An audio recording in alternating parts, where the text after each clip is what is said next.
سلام أملاخ نعاكم يكون تغتاتلتي نايز مدب زخونكم كلكم أحواتنا حاتن كميك أنيكم زي بحبرة أمي وزم محلالف سومناو تمرتي متحف قدسيو نلومون بزعبا أمتات مسلتات ملكتات متحف قدساوي تنبيتات كمي كمزت النوع بزبل عسراي تمرتي إنا خنت النع حراين بار نلومون حونا تسفاين حونا تدرسون يمسانا زلو تدرسون تسفاين وقعد حن متأكم كبلوكم يفتو دقيمنا بخمسة أقلقلوت كنرخب تقى أملاخ سلزبز حالنا نأملاخنا أزينا نمسكنو هراين بقار أقلقلوتنا بتقلوت كنجمرو إنامو نتقلي برخون حيوان تقادو أنزل على ماون سخونكا هي وجزي أبهر أملاخنا نمسكنها كالنا تمسكن سلزا معالت زيان سلزا جزي زيان نمسكنها كابهيوت بتعنا خنمالالس كنتقنحن فأركا سلزخونه تمسجن حجونا بكلمة خاربنا لنا نتنات كعيو أقلقلوتن حزنامو قويتان السخاخ اللي انتنا ناختك وعزات أربش ميسوس نتسللونا ناتنا نبلو زبالو خلو قويتا ندحريت قادفنا اتسخاز قبل كان نقالات تراي كنزارب اسخان خلو انتنانا نخنافرنا نقالاتنا نسخاختك أبقو منفس كل ساوشتنا خوين نخذكرنا تخنا محلالفو زقبأنا خنا محلالف أب إذن سبات بتحيوخ أنا برخت كنكون كترد أنا بشم يسوس نتقللونا نحواتي بخلو نقرو مسخا حلوفهم أما أكلنا ترخب نزسهم عزبالو خلهم كأقويتا سخال بوما دالو نخلنا بارخنا حاج أثنا بدلنا كل يقربلنا كبر خلو نعخايخون إذا خلو نتقل بقويتا بيس كريستوس شم أمين آمين. حراين بان نلومي النرئيو أرستي نتمود داتا أوان زركبو تبليا متى وتقصنا دما أب قداماي قرنتوس معرف عسرته كافور عسرته حادن سا عسرته كلتا زلوي خمس خايبل إذا خلو منبمي كخونيو زبطحو نعناتي موداتا زمنات نزركبناون نتقسات كخوننا أيو التتصحفه سلازي اتي داويلو زلو زمسلو كي ودق يتنقق ياتبل حراين بار قال أملاخنا متى إذا أموت في التأميثاتن نتي وانا حقين خنردقو زحجزنا مفاتح زحزون في التأميثات هزب أملاخ زتمليو قال خابتم تبتاباتي نتنبي دانيئيلن رأي يوحنسن بنطور كنردقهم زحجزنا مسارتات زقربو زرزرات نتناي موداتا أوان في التأميثات زتنبهو تبتاباتيو أملاخ مسلني حدا والكسب كيت حسن نتوم أبتن دحروت معالتاز في التأميثات نابزدال ياخد أو يخيليو قال خابزوم زانتاتات زياتهم فلوطات ወይ ጉሁዳትዮም ምክንያቱ ሓድሽ ኪዳን ብንጹር ናይ ዳሕሮት መዓልታት ፍጻመ ኢሉ ኣቐሚጥዎም ኣሎ ማለት ከምኒ ሰዶምን ጎመራን ማይ ኣይሂ ወዘተረፈ ዝኣመሰሉ ገሊኣቶም ካብቲ ኣብ ቃል ኣምላኽ ዝተዋህበና ሓቂ ንምውፃእ ወይ ንምፍላጥ ውሕሉል ኣተሓሳስባን ዳህሳስን እዮም ዝሓቱ ኣብዘን ዝቐፅላ መጽናዕትና እንገብሮ እምበር ብዛዕባ ካልኣይ ምጻት ዛዛሚ ፍርዲ ናይ መወዳእታ ቐልውላውን ካልኦትን ፍጻሜታት እንታይ ማለት ምዃኖም ምእንቲ ክንፈልጥ ብርክት ዝበሉ ኣገደስቲ ዛንታታት ክንፍትሽ ኢና ነዚ ኩሉ ምስ ፈተሽና ድማ ክርስቶስ ኣብ ማእከል ክንረኽቦ ኢና ምክንያቱ ንሱ መሰረትን ናይ መወዳእታ ዓላማ ትንቢታዊ መጽናዕትታትና ስለ ዝኾነ እምበር ክንቀፅል ኢና እሞ ቁጥዐት ይገንሸል ዝብል ኣለና ናብ رأي يوحنس معرف شو دشة خاف قد عسرته كل تسعة عسر شو عتزل خلنا نبمونا بتمزر عربي حتى تاتنا خن كيدينا بقى رأي يوحنس معرف شو دشة خاف عسر كل تسعة عسر شو عتزل طاسي كان نبب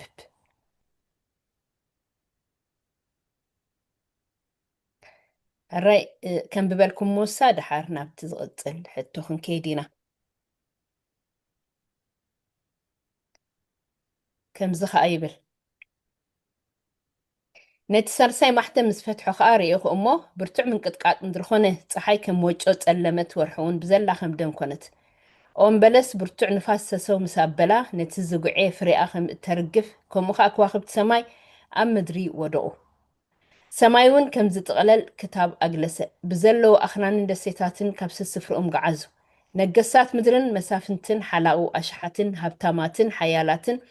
كلهم باروتن جواتاتن أبغدا جودن أبعتتاتن أخرانن تحبو نخرانن نخاوحن دما كابجت تي أبزفان تقميت زلون كاب قطع تي جنشلنسي قبل علينا وديكم كولنا بلوم تعباي معلت قطعو متأمو من كيدو كبل زخيل أتبل انبار أبز زنبمنا يتقصي إزوم سبات زياتهم نتيناي مود أتا معلتات في التأميتات كخون بهان دبت مسرأيو ዝሃብዎ ምላሽ ኣንቢብና ኣለና ብዛዕባ እቲ ዝህብዎ ምላሽ እንታይ ኣስተብሂልኩም ወይ ከዓ እንታይ ተዓዚብኩም ካብዚ ጥቕስ እዚ ካብዚ ኣብ ራእይ ዮሃንስ ዘንብብናዮ ማለት እዩ ሞ እስከ ተስፋይ ሓወይ በኣኻ ክጅምር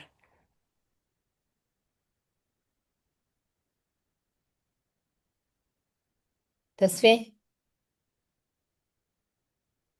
الراي نخي بعها كم زلنا راخبنا آمين مو أزيو عمق تمرتيو زي نريو زلنا إذا تنبيت زيا جنا بحجز فتسم أبتينا مودعة زمن زخون زلو جنا زي تفتسم زلو تفتسم تنبيتات تفتسم تنبيتات نبلو مالتي زي ما صحبكم سلازي إذا مسبات زيهم حدا كابتي نريو زلنا زجرن علم ولا عندها تفقت كلا عندها فلتت كم زي فلتت وينا تأتي كان إحنا القريفة بتزلوا فترة بزنا نايز من دري زناجة بوت ناقف مسيبا بوك الدحين قال حجي لينتهم آخرانات نتوما بالعليم دولو بوبوتا نتوما ما ناسني قبل لنا ودي سقولنا كابي كما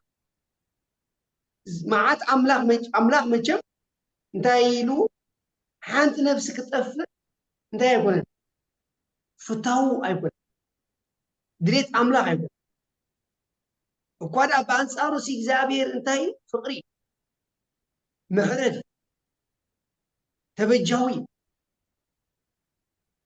سلازي إيو أملاك سلازي أفكرنا محرد نزل عالم سلاز نبر نودو يسكر سوز ملاك ودو فقارنيا بمغان هيوتو أمس كالفنا زخالة سلام انتاي نعاتن كندحن حجيقنا بسنكي زي مقبال بسنكي زي مقبال بسنكي تستخدم الكواقع زي مفلات قنا تاتكم تخل مالد كتقفو غلا وطعا أملاك متسكا وطعا أملاك حسابات مفقي كبارن كيف تسمن كم زي ملا تخافا في توسق لكم ينو إكزابير بلو كونه نساعد زخام قومه إكزابير نحتا إنو خوفكم مقانن كل جزية توحي بكا خلنا جزية غير زي ما تكام بعلاقة تجبور نجري طف زلخي إكزابير زي كونه زي تفاكا زلخ نسخة بزي مملاسك نادي توحي بكا زلنا يمحر الزمن بزي ما تكام كذا أبدي نحر علينا إتا مسناي ماي أيهي تحزور ويمسرهم جمرة كساف دي زتوفو نجر سني عين اللبنوم تدفيني وبرعو صوتي وتعراتو أبكم زي بزح علم زي أول ساب تستف مخنياتو ودي سبع عند بزي حسبنا يا وي بزي فلتنا يا ساعات كم زمت سيز نجرنا كنت دالو كم زلنا كنت دوي لزول مسلوس كي ودق يتنكر زبنا زول نجر يعجز دب كريستيان يعتبر تغل جنك إيدي زابيهل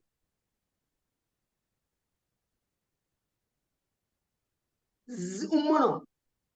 وي إيدي زابير الدنيا كريستيان ديها وي سيشم تراي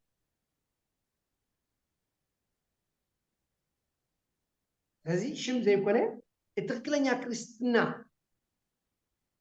من بار معناتها حجي جن أثر لنا عشمات الله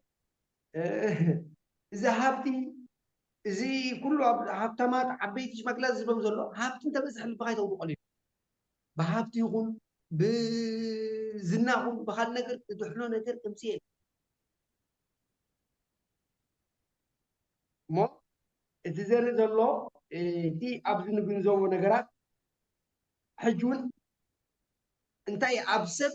زوكر رقومي كم تتصحفين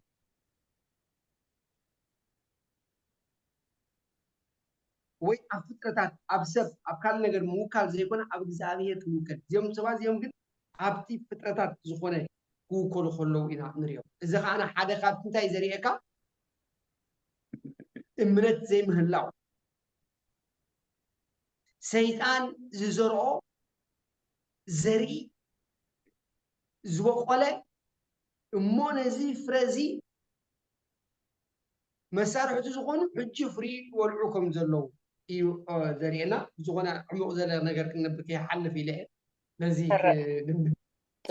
ፅቡቅ ተስፊሓዊ ኣምላኽ ባርኽካ ምናልባት የዳሓወይ ምስታ ስዒባ ዘላ ሕቶ ምእንቲ ኣተሓይስካ ክትምልሳ ብዛዕባ እቲ ኣብ ወንጌል ማቴዎስ ተዛሪብዎ ዘሎ የሱስ ክርስቶስ ማለት እዩ ብዛዕባ ናይ ዘመኖ ኣመልኪቱ ዝተዛረቦ ዘረባ ነይሩ እሞ እቶም ቀዳሞት ኣብ ግዜ ኖህ ዝነበሩ ብማይ ኣሂዮም ጠፊኦም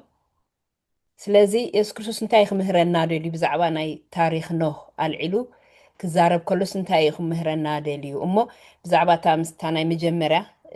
እንታይ ተዓዚብካ ወይ እንታይ ኣስተብሂልካ ድብል ኣብ ራእይ ዮሃንስ ዘንብብናይ ምስኡ ተሓሒዝካ ክትበና ሓሳብካ እሺ ንኣምላኽ ነመስግኖ ከምዛ መሰለ ግዜ ስለ ዝሃበና ክብሪ ንኣምላኽ ይኹን ሓቢርና ነፅናዓሉ መደብ ሓውና ተስፋይ ክገልፆ ፀኒሑ ኣብዛ ቀዲምቲ ሓፍትና ሰናይ ዘንበብክልና ራእይ ዮሃንስ ምዕራፍ 6 ፈቅዲ 12 ስጋብ 17 ዘሎ ሓሳባት እንተሪኢና ኣብቲ መወዳእታ እዋን ዝፍፀም ፍፃሜታት ኢና ንርኢ ዘለና ኣብቲ መወዳእታ እዋን ዝፍፀም ኣዝዩ ዘደንግፅ ነገር ዘሰንብድ ነገር ዘጨንቕ ነገር ንመን ግን ነቶም ዘይተዳለዉ ነቶም ንምፅኣት ጎይታ ዘይተዳለዉ ንክርስቶስ ከም ግሊ መድሓኒኦም ዘይተቐበሉ ንክርስቶስ ከም ቃሉን ትእዛዙን ብፀጉውን ብምሕረቱን ተደጊፎም ንቅድሚት ዘይጓዓዙ ዝነበሩ ሃንደበት ነገር ከም ዝኸውን ከምቲ ዘንበብክልና ሰማያት ተጠቕሊሉ ከም ክታብ ክወድቕ ከሎ ፀሓይ ከም ወጪ ክትከውን ፀልማት ክትከውን ከላ ወርሒ ናብ ደም ክልወጥ ከሎ ዘሰንብድ ነገር እዩ ተኣምር ነገር እዩ ሕጂ ብዋዛ ፈዛዛ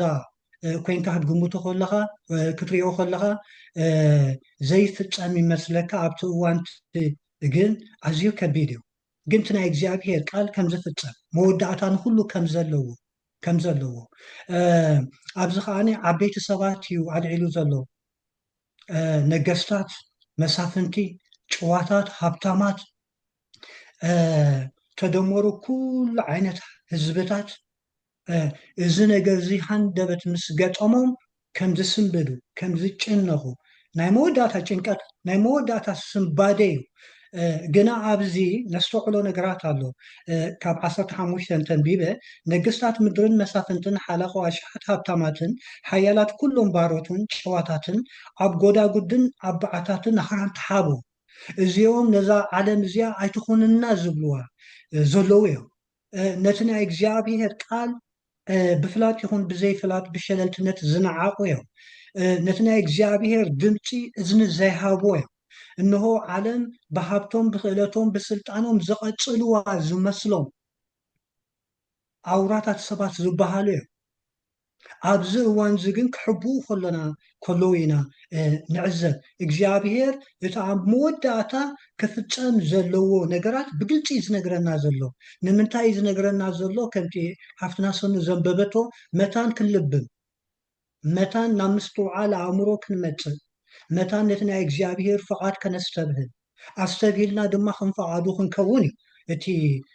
ኣንሕና ይኹን ካልኦት ኣህዛብ ማለት እዩ እቲ ናይ እግዚኣብሄር ቃል ተፃሒፉ ዘሎ ስለዚ ናብ በዓታት ኣኽራን ተሓብኡ ይብል ግን እቲ በዓቲ ኣኽራን ክኽውሎም ይኽእል ዶ ከድሕኖም ይኽእል ዶ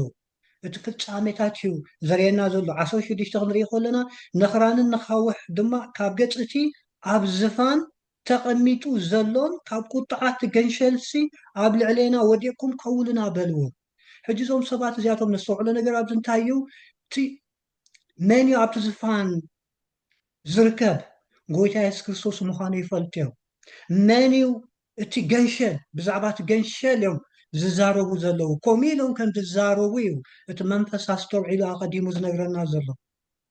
እቲ ገንሸል ከዓ መን እዩ ኢየሱስ እዩ ሕጂ ኣብዚኦም ብዙሓት ናይ ኣምላኽ ሰባት ኣለዎ ዝነበሩ ግና ንድሕሪት ዝተመልሱ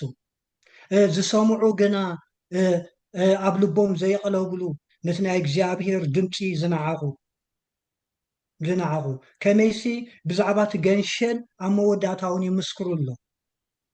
ይምስክሩ ኣሎ ካብ ክብሪ ናይ የሱስ ክርስቶስ እዮም ዝሃድሙ ዘለዉ ንባዕሎም ቶም በዓትን ኣኽራንን ግን ዕድል እውን የብሎምን ንዘለዓለም ክጠፍ እዮም ከመይሲ ኣብቲ መወዳእታ ዘበን ጎይታ ክመፅእ ከሎ የሱስ ክርስቶስ ክመፅእ እንከሎ እዛ ምድሪ እዚኣ እዚ ሰማይ እዚ ኩሉ ክሓልፍ እዩ ሓዲስ ሰማይን ሓዲስ ምድርን ዝትከአሉ ግዜ እዩ ስለዚ ነዚ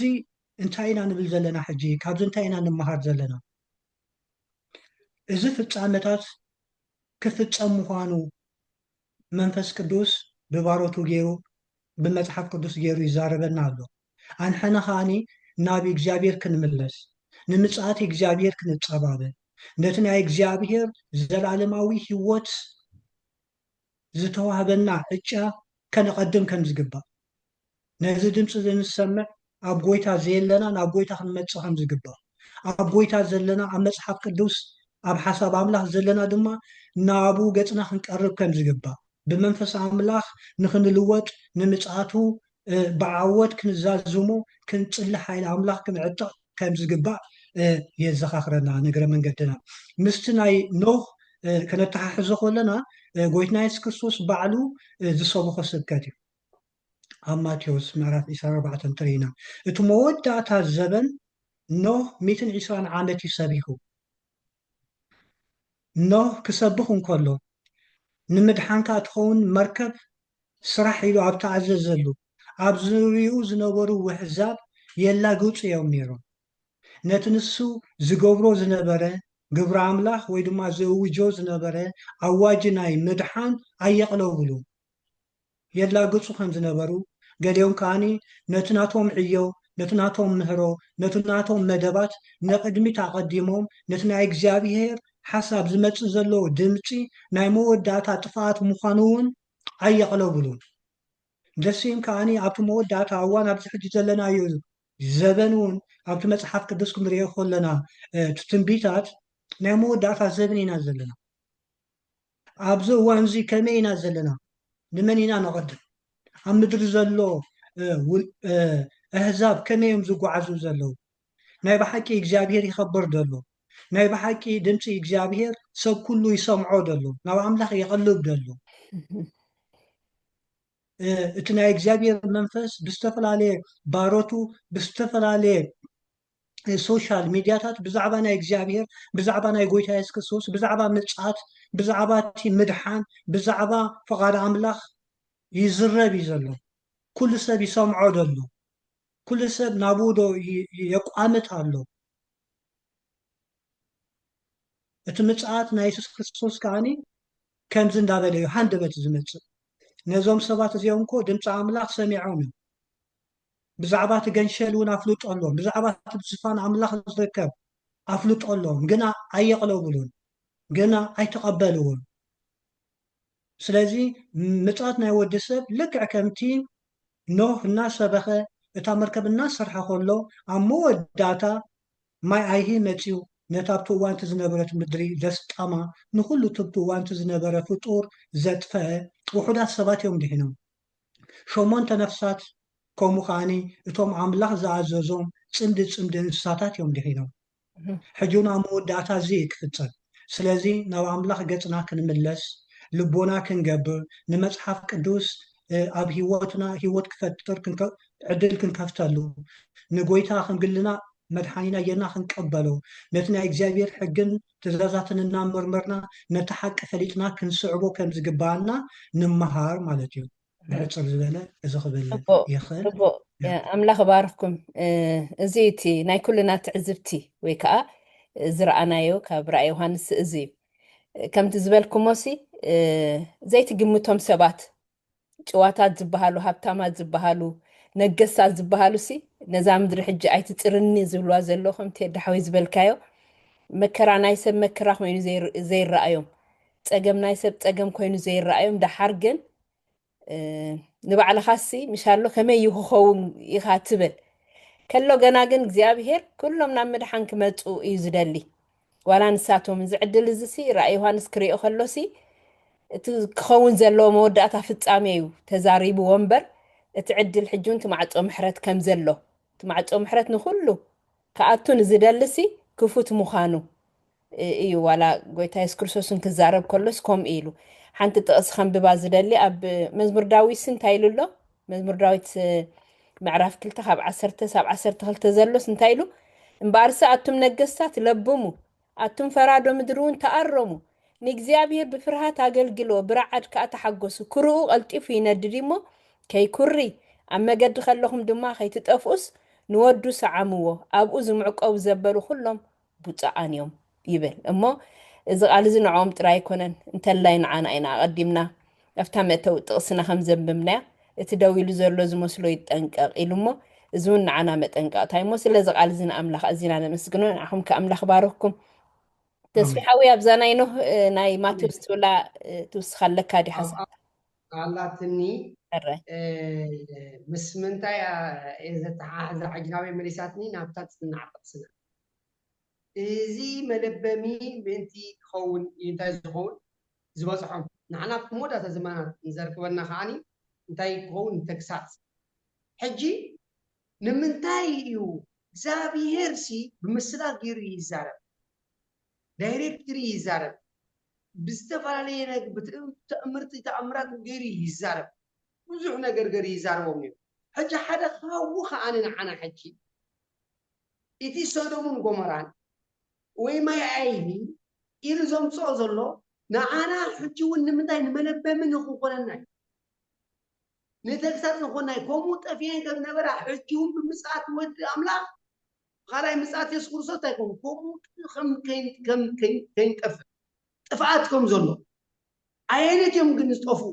ኢዶም ዘይኣመንዎ ዘይተቐበሉ ክጠፍኡ ከም ምዃኑ ዓይን እቶም ዘእውዩ ዘለዉ ወይ እቶም ፅቆጥና ዝብሉ ዘለዉ ኢቶም ትውክልቶምን እሙንቶኦምን ኣብ ምንታይ ዝኾነ ኣብዛ ዓለም እዚኣ ዝገበሩ ኣነሲ እንታይ ክዝክር ፀኒሐ እቲ ኣብ መስቀል ምስ የሱስ ዝተሰቕለ ከታርሲ እንታይ ኢሉ መንግስትኻ ምስ መፅእ ዝዘክረኒ ኢሉ ካብ ሕጂ ምሳይ ኣብ ገደት ኣለኻ ኢሉ ንሳቶም ሲኒ ዋላ እዚ ቁጣዕ እዚ ክመፅእ ከሎሲ ጎይታ መሓረና ዋላ እንተዝብሉኸ ዋላ ትዘረቦም ራእይዎ እንታይ ዳኣሎም በጣም ሓሳብ ስሕተምዋ እንዳፈለጥዎስ ከም ዘይፈለጥዎ ኮይኖም ዝኸዱ ኣብ ሮሜ ድሓር ክንመፁ ኢና ኣብ ዘለዎ ትምህርትና በኣ ነቂፆም ታኾኑ ከለዉ ሕጂ እውን ነቶም ኣኽራናት ኣብቲ ክረድእ ዘይከኣሎ ወዲ ሰብ ኣይትወከል ኢልና እግዚኣብሔር ኣብቶም ክረድእዎም ዘይክእሉ ስኒ ያይብዎም ከም ዝብሉ ንሶም ንባዕሎም ሲ እምኒ ኣብ ልዕሊ እምኒ ከም ዘይተርፍ የሱስ በዓሉ ኣብ ወንጌል ማቴዎስ 24 ተዛሪብኑ ትምህርቲ ምምፃእኻ መውዳእታ ዓለም ዝታኸውድ ነገረና ምስ በልዎሲ እዚ ኩሉ ትሪእዎ ከማ ዘለኹም እምኒ ኣብ ልዕሊ እምኒ ከም ዘይተርፍ ኢሉ ንባዕሉ እቲ እማን እቲ ገለሲ እዛ ዓለም እዚኣ ክትሕደስ ከም ምዃናስ ብኦም ካብቲ መዓት እዚ ብኡ ተመልጥ ኣይኮንካ ሓደ ግዜ ሲ ኣብዛ ዓለም ኣብ ኩናት ኣብ ዝኾነሉ ግዜ ኣብ ዝኾነ ጥፋት ኣብ ዝመፀሉ ኣብ ጥቃኻ ዘሎ በዓቲ ወይ ኣብ ጥቃኻ ዘሎ ዓብይ እምኒ ዲኻ ገለ ክትዕቆብ ትኽእል ኢኻ يعقوبك بتخكل عاد مسعات ودي أملاخ جنا كابنا أملاخ قطعاجن إذن جرز خلينا كايكين سلزي انتاي زرينا زلو يتمود داتا علم كيما تخلو حجوين جيزي كلنا نحنا جيزينا تتكيمنا تانكون ناب النسحة كلمة خمسة أنت زي كوين جنا زابير زمدو بجزين ساعات سلزلو تاخوي مالتي قطعوه عبتم زي تعززوا سبات زي تقبلوا قطعوه عبتم تلاز أملاخن نمتي سنزحلو خاني انتي خلو خلو محروتون برختون اتي زدالولنا بيت عطوم نايابوي بروخات نعو تدالول منجستي ورسو ክብል ከሎ ከዓ ክርኢ ኢና ማለትዩ ግዜ ከይወስድ በዚኣ ጥቡቅ ተስፊሓ ወይ ኣምላኽ ባርኽካ ሕራይ እምበኣር ክንቀፂልና ቀዲማ ናይኖ ዛንታ ተንኪፍናዮ ነርና ኢና እጂ ከዓ እቲ ናይ ኖህ ጴጥሮስ ክገልፆ ከሎ ጴጥሮስ ብዙሓት ንምምላስ ክርስቶስ ዘይተዳለዉ ከም ዝኾኑ የዘኻኽረኒ ኣብ ካልኣይ ጴጥሮስ 3:5 ተዳሪእና ሰማያት ካብ ጥንቲ ብቓል ኣምላኽ ከም ዝነበረ ምድሪ እውን ካብ ማይን ብማይን ምዃና ነዚ ፈትዮም ይርስዕዎ ኣለዉ ይብል እሞ እስኪ ኢየሱስ ብዛዕባ ኩነታት ዓለም ምስ ዘመኖ ኣብ ማቴዎስ 24 ኣቐዲምና ርኢናያ ነርና ምንባብ ከድልየና ይመስለኒ ዝጥቕስ እዚ ምስ ዘፍጥረት 6 ካብ 1-8 ዘሎ ታሪክ ናይ ኖህ እውን ኣለዉ እሞ እስኪ ዘን ጥቕስታት እዚአን ንረኣየን እሞ ናይ ማይ ኣይሂ ዝመርሐ እቲ ሞራላዊ ተግባራት ወይ ከዓ ኩነታት እንታይ ነይሩ ኣብ መንጎ እዚ ክልተ እዋናት ወይ ግዜታት እንታይ ምምስሳል እዩ ዘሎ ኣብቲ ናይ ግዜ ኢየሱስ ዝተዛረቦን ኣብቲ ናይ ግዜ ኖህ ዝተዛረቦን ማለት እዩ እሞ ዘን ጥቕስታት እዚአን ንብብ እሞ ድሓር ተድሓወይ ናባኻ መፅእ ሞተን ጥቕስታት ምናልባት እታ ናይ ማቴዎስ ከም ብባኣነ እታ ናይ ዘፍጥረት ከዓ ተስፌን ብበልና ምእንቲ ኤዶስ ትገብር ምእንቲ ኣነ ናይ ማቴዎስ ከንብብ ማቴዎስ ምዕራፍ 24 ኣራይ ከምዚ ትብል ክሳብ 39 ከምቲ ብዘመን ኖህ ዝኾነ ምጽኣት ወዲ ሰብ ከዓ ከምኡ ክኸውን እዩ ከምቲ ብቅድሚ ማይ ኣይሂ ዝነበረ ክሳዕታ ኖህ ናብ መርከብ ዝኣተወላ መዓልቲ በልዑን ይሰትዩን የእትውን የተኣታትውን ነበሩ እሞ ማይ ኣይሂ መፂኡ ንኩሉ ክሳዕ ዘጥፍእ ኣይፈለጡን ምጽኣት ወዲ ሰብ ድማ ከምኡ ክኸውን እዩ እያ ትብል እስኪ እታ ናይ ዘፍጥረት 6 ካብ 1-8 ከዓ ንርኣያ ኦኬ ኮነ ድማ ሰብ ኣብ ልዕሊ ገጽ ምድሪ ክበዝሕ ምስ ጀመረ ኣዋልድ ካብ ምስ ተወልዳሎም እቶም ደቂ ኣምላኽ ድማ ነተን ኣዋልድ ሰብ መልክዐኛታት ከም ዝኾና ምስ ረኣዩ ከባታትን ዘዘሓረይዎን ኣንስቲ ወሰዱ እግዚኣብሔር ከዓ ንሱ ስጋ እዩ ስጋ ድማ እዩ እሞ መንፈሰይ ንሓዋሩ ምስ ሰብ ኣይፃረርን ስለዚ ዘበኑ 120 ዓመት ይኹን በለ ደቂ ኣምላኽ ናብተን ኣዋልድ ሰብ ምስ ኣተዉ ንሳተን ከዓ ምስ ወለዳሎም በቲ ዘመን እቲ ብድሕሪኡ ድማ ኣብ ምድሪ ንጉዓት ሰባት ነበሩ እቶም ካብ ጥንቲ ሱሙያት ዝነበሩ ጀጋኑ ሰባት እዚኣቶም እዮም እግዚአብሔር ከዓ ክፍኣት ሰብ ኣብ ምድሪ ከም ዝበዝሐን ብሓሳባት ልቡ ዝሕልሎ ድማ ወርቂ ክፉእ ጥራይ ከም ዝኾነ ረኣየ እግዚአብሔር ከዓ ንሰብ ኣብ ምድሪ ብምግባሩ ተጣዓሰ ብልቡ ድማ ጓሃየ እግዚአብሔር ከዓ ንሰብ ስለ ዝገበርክዎ ተጣዓይሰ እሞ ዝፈጠርክዎ ሰብ ካብ ሰብ ክሳብ እንስሳ ክሳብ ለመምታ ክሳብ ኣዕዋፍ ሰማይ ድማ ካብ ዝባን ምድሪ ክድምስሶም እየ በለ ኖህ ግና ኣብ ቅድሚ እግዚኣብሔር ሞጎስ ረኸበ ታዕ 8 ሕራይ እምበኣር እንታይ ናብዚ እንታይ ናይ እዚ እዋናት ዘን ክልተ እዋናት ወይ ከዓ ግዜያታት እንታይ ምምስሳል ኢና ተዓዚብና ወይ ከዓ ምምስሳል እዩ ዘሎ ተድሓወይ ናባኻ እያ ዓብይ ምምስሳል ኣለዎ ከምቲ ኣቐዲምና ተናኺፍናዮ ነርና ጎይታ ኢየሱስ ክርስቶስ ኣብዚ ዘልዕሎ ዘሎ ኣብ ማቴዎስ ከምዚ ሰኑ ዘንበብክዮ ኣብ ግዜ ኖህ ዝነበረ ፍጻሜታት ኣብዚ መወዳእታ ዘበን እውን ከምኡ እዩ ክኸውን እቲ ናይ ግዜ ኖህ ከመይ እዩ ነይሩ እግዚኣብሔር ብባሮቱ ገይሩ ይዛረብ ነይሩ ብባሪኡ ገይሩ ይዛረብ ነይሩ ናብ ኣምላኽ ወዲ ሰብ ናብ ኣምላኽ ንኽምለስ ናብ ፍቓድ ኣምላኽ ንኽምለስ ናብ ስርዓት ኣምላኽ ንኽምለስ ሰባት ኣብቲ እዋንቲ ዝነበሩ ደቂ ሰባት ከዓኒ ካብቲ ናይ እግዚኣብሔር ሕጊ ርሒቆም ዘንቢሎም ፍቓድ ርእሶም እናገበሩ ኣብ ሓጢያትን ኣብ ክፍኣትን እና መንበሪዮም ማለት ጉዕዞም ዘበለ ኩሉ ካብቲ ናይ እግዚኣብሔር ባህሪ ዝረሓቐ እናኾነ እናገደዱ እናኽፍኡ ምስ ናይ እግዚኣብሔር መንፈስ ቃልን ዝፃረር ሂወት ከም ዝነበሮም ሕጂ እቲ ሓጢያቶምሲ ኣዝዩ ናብ ሰማይ ከም ዝደየበ ኣምላኽ እውን በቲ ናቶም ዝነግርዎ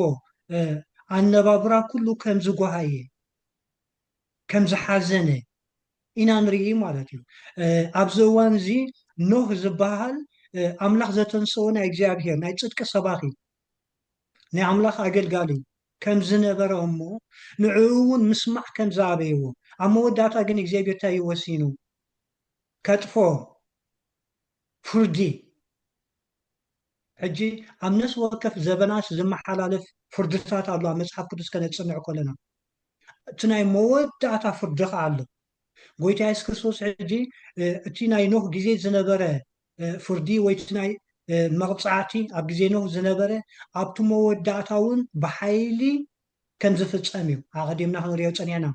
كلا إن ريو نجارن تايو أبزوان زنبرو أبتوان تزنبرو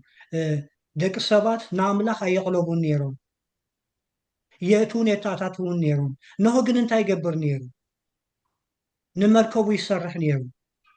إتي إجابي زعززو تزادات يجبر نيرون نميتن عسران عمت زعكل سلازي منفس عملاخ دحانو ناب عملاخ تملسو نافقاري إجابي تملسو النابلة يوج نيرون مالت حجنتهم شمون تنفسات ترى يكونت انت صريحان يراون ولا تمغصعات تفردي كجبروا كا إجابيرون انت والسنة كابتهم وديقوم زنبرو يهزاب دك سبات ناب عملح كملس عزانو زخفت لبو زملس انت زهلو مدحانون يريو حجون عبت مودة عوان قويتا كمتشي يلو متحف قدوس يمهرنالو قال إجابير يمهرنالو نعملح سبات يمهرنالو هواريات كومو مهيرون هواريات دمان أبزي مودة ولد عم محلالي فومو تقال اتي نا إجابير دمسي يقتل يزلو أبزي وان زلو سبك خمي الله ناي بحاكين إجابير دي سمعو زلو نفقاد عملح ديو زقدم زلو ناي مدحانو مركد يصرح دلو كم قال عملح سلازي مز نجر زي يوها هدلنا لو قيت هايس كريستوس كابتناي نوح جيزي تماهيرنا ناب عملح كنملس كم زقبانا جنا بوزحات نزي دمتزي كم زي سمعوا أمو تفتح مخاني لك كمتي أبزي نوح تفتح قيت هايس كريستوس كاهان دلت كم زمتي اتا جزيتي عين فلتانينا نتمود داتا الزبن كنفلت اوغنك على املاخ بتنبيت جيرو تقليصلنا له ابز الزبنو انتاي كفصم كم زغبا وي دما انتاي كم زفصم ابو مودات اوان انتاي كم زفصم مصحف قدوس يزاربنايو حنا دما مصحف قدوس بمنباب نمصات املاخ كنقدم كم زغبانا اذا مدرزيا زلعلماويت بيتنا كم زيكونت ابزا مدرزيا كم كراي جزا تنبرت خوينكاسي جزا هايكونن حانت معتي بعال جزا وتصلي لك يا خالي ويدما نسخ حساب كغير كون كتقيت خاليها ناتنا نبلو نقرا بزمتر خمزيل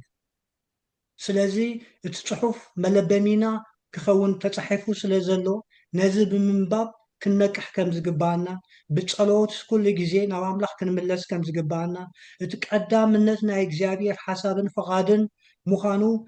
تردينا نعو كنقدمو كم زقبا نمصات ودا املاح كندالو كم زقبا نجزينا كم فقاد املاح كنتقاملو كم زقباون نمهارينا مو እግዚአብሔር ይመስገን ስለቲ እዚ ቃል እዚ ዝመሃረና آمين آمين تيد حاوي أملا خبارك تسفي أبا نرى وسخا زدلي እግዚአብሔር ባርካ ተዲ ኣብዚ እንድሕር ሪእናስኒ ሰብ ካብ መጀመርቱ ኣትሒዙ ክፉእ ከምዃኑ እግዚአብሔር በዓል ተዛሪቡሉ ንሰብ መፍጣረይ ስለጣዓስኩ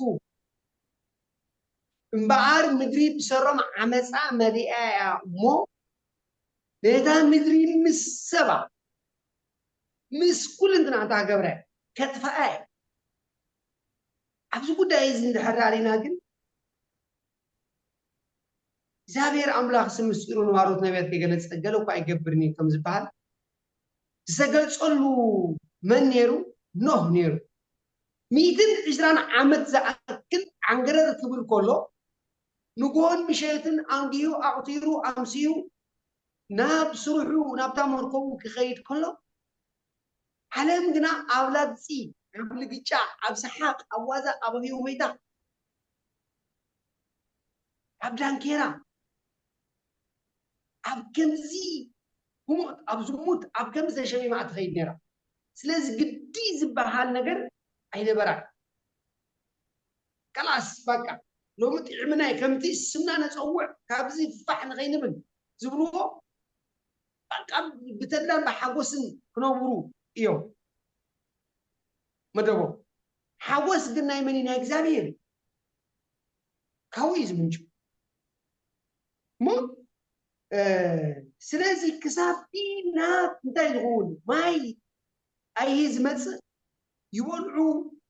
يسوتيو يأتوا يتعاطوا تغبارهم يمزقوا نيرو ميتر إذا عمز أكل جزية أنت وهيبوهم نيرو تتسنقوا توديو بعد الزابير حتى يجر مالو ساعات أخير من كعبت يخل من كدو قبل يخل كما أين من بعلم كابز قط عزز من كم اللق يخل من يخدو قبل زخ سنو تم بلنا نرنابتي ناي راي وانزل دو قبل زخ راي نبرن زابير كم ماشي تاقو مالو ما يهمتي شبت بن كوين ريال بوزي يقول طلع على تحت كوين نابي كابي كتملو أجيب انتهي نري أبزي كذي زخه أبزي زلنا يجزينا مشان كوابينا تقول لهم بزي ساعات زي أنا كابسر إحنا مسأخو خلهم ناي أبتدخس سر حبز نور كجزية زور نادي كاستمر بجها أبصحنا يومني أبحلو وتبصحهم مسأخو أزخول بوتاتا بدان كيرا بقويلان بوي هويتا بحلو في عبس ترى زلهم سيطان معارف على زي تدم مساسلو نجا ناي زمن محرت وهيبوهم نيرسو بيدريتران عمل ذاكر لو خان هنا خان أبناء محرت زمن نام نبرزن كساب دي يسوس كورسوس كاب بسانو زوات ساعات ناي محرت زمن ينزلن تزيرات من إسناد لجن تنكزينا تزيرات تنال لجنا تانكم مهنا كنت أفوكم مهنا زاربنا له نبحلو إسرائيل زيهم دا أمتلا خوين نمر ولا ذيك إسرائيل نبوت زينهم 409 عامة زاكت وهيبون كنت قومولي كان سلمونهم جمران كانوا متفائل عدل توهيبون أيضا كمالون نزكون أمتيل نازل له نعنا الملبانين لتكسات نقوق النادي ومو عبتك زيتي نيرهم مسبات نكزابير زعيلو نكزابير زغلغلو أبزي زي زغاني نكزابير باريال أنا سكون قد دخمات نتقولنا نكزابير بلب زغلغلو زعيو كن نكزابير يسرحنا هذا هو السرعي إذا بس ساعات إحنا يزلنا معنا خمسنا خير نكزابير جنا حاوي بركات ويكاني حاوي تايزلوي يود ذهبي بزحات نفسك بانا غير እግዚአብሔር ታይገብራሉ ይባረካል بزحات نفسك بانا غير ታይገብራሉ እግዚአብሔር ናብ ምድሓም የምጻ እዚ ትመልእኽቲ ነዚና እምበዓር ነቶም እንታይ ነቲ ጥዑይ ቃል ዝነግሩኩም መራሕትኩም ዘክርዎም ኣስኣሰር እምነቶም ሰዓቡ ኢልዎ ኣብ ዕብራውያን ክንብል ነቲ ቃል ሓቂ ዝነግሩኩም መራሕትኩም ዘክርዎም ሕጂ ኣብቲ ግዜቲ ንኣብነት ኖ ነቲ ቃል ሓቂ ዝነግሮም ነይሩ ግን ከሰውዕሉ ወይ ከዓ ሙሴ እንተምፂናዮ ደቂ እስራኤል ሓቀኛ ነቢይ ናይ ኣምላኽ ኣፍ ነቢይ ኮይኑ ዝመርሑ ዝነበረ ደቂ እስራኤል ግን ይዓብው ነይሩ እንታይ ግልብል ነይሩ ኖ ኣይምን ሙሴ ግዜ ከወስዱ ሓፃር ቃል ከንብቤ ኣብ ዘፀኣት 32 ካብ 29 ዘሎ ሙሴ ድማ በዛ መዓልቲ እዚኣ በረኸት ምእንቲ ክወሃበኩም ነፍሲ ወከፍ ብወዱን ብሓውን ሎምን እግዚአብሔር ተቀደሱ በለ ወደ ድማ ንፅብሒቱ ሙሴ ነቶም ህዝቢ ንስኻትኩም ዓብዪ ሓጢኣት ገበርኩም ሕጂ ከዓ ምናልባሽ ሓጢኣትኩም እንተ ኣተዓረቕኩ ናብ እግዚአብሔር ክድይብ እየ በለ በሎም ሙሴ ድማ ናብ እግዚአብሔር ተመሊሱ ኣየ እዚ ህዝቢ እዚ ዓብዪ ሓጢኣት ገበረ ንዓታቶም ከዓ ኣማለኽቲ ወርቂ ገበሩ ሕጂ ድማ ሓጢኣቶም የቕረበለሎም እንተዘይኮይኑስ ካብቲ ፀሓፍካዮ መፅሓፍካ ሓኸኸኒ ይበል موسى قال እግዚአብሔር ርህራሄ እንተ ገበረ ናቱ ርህራሄ ዝዛረብ ዘሎ እግዚአብሔር ትክክለኛ ምድንጋር ስለዚህ ይሄም ግን ብርህራሄ ዝበሃሰ ዘይከይድ ብቁኑዕ ፈራዲ ስለዝኾነ ግን እንታይ ይብሉ ኖ ነቲ ዝበደለኒ ንዕኡ የዝሓብ ሓይፈ هيا نتيز بدلني كم صحفي أحب صحيح بدل كان السومن بدلهم قاهم أب سنة 4 ترينه زابير محارب صقونا ولا سليم لمنال دانيال ترينه يوم سلدا قدس كتماخا سلدا حزبخا ختم البيتين ما حد ده حراي نعوز الديف جبريل ملاكم مصرين أبدا شعات غينا يعصر هذا أنا من تخنكيد وحاول سلازي انت هنا ابزي زي زغاني كونكو كسابير حزبي الله كنك نقالو سمعنا نتكبر دينا نايمن نمسيها سمعت لها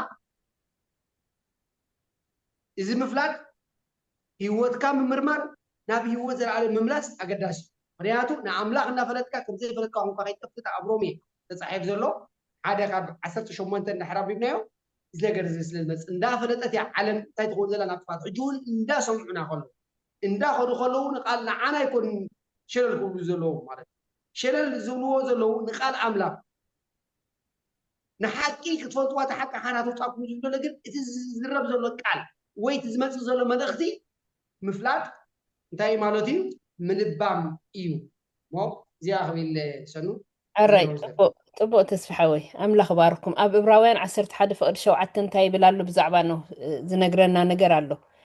نو بزعباتي جنا زي ترى نجر رأي مسرائي بفرحة أملاخ تدريخو بأمنتي نمدحان بيتو تخون مركب زدالو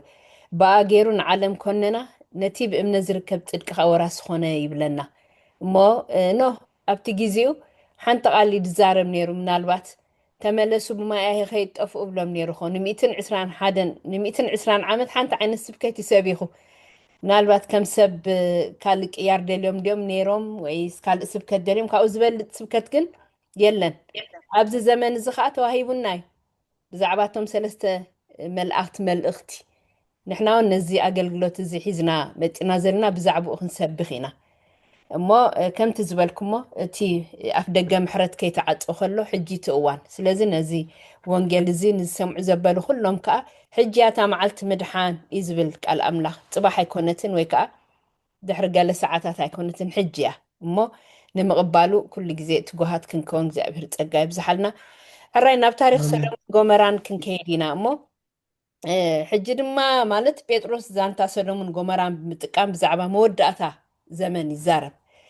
تن أبتي أبقول انتاي زبلو أبتي قول موريدي دبل أبتي ناي سودوم قمران زقلتو نقران أو زنبرا ختماتات بخفاتن حاجاتن أزين فلوتات كتماتات ينيرا بتوسخ دما زن كتماتات زين تن قداموت أملاك كاب سماي بزمت حاو جيرو زطفئن كتماتاتين اسكي نرأى أبقى الأملاخ مو انتاي زبلنا زلو زخي كاب زخي انتاي قالينا نستبهل زلنا أبقى لاي بيتروس كلت خبر 4-7 حدا زلو من البات عم بيبكم موت كون تدخل يخم زي تقصزي من اختي هودا حموشتا كسع شمون تخمون هزكيل 10 خبر 4 كساب 5 زي زبلو زلو خنتم سمعتنا مالت من تخنببو إلي نسخم قنا بتي تبو حسابات كتنببو تدخل يخم استجيزينا بمرأيه اما إذن تقصتها تزيئاتن اما استبهيلكم لن تكون تسفى قبر نزن كتاماتات تزيئن نابت افقات زمرحي مورالا وخونتات انتاي نيرو لو مخ انتاي من مسالي زلو زبل حتو قالو مو مستنت قصتات تأساسر عبيلكم ملسي كتبنا مو تيد حوي نابخاخ قتل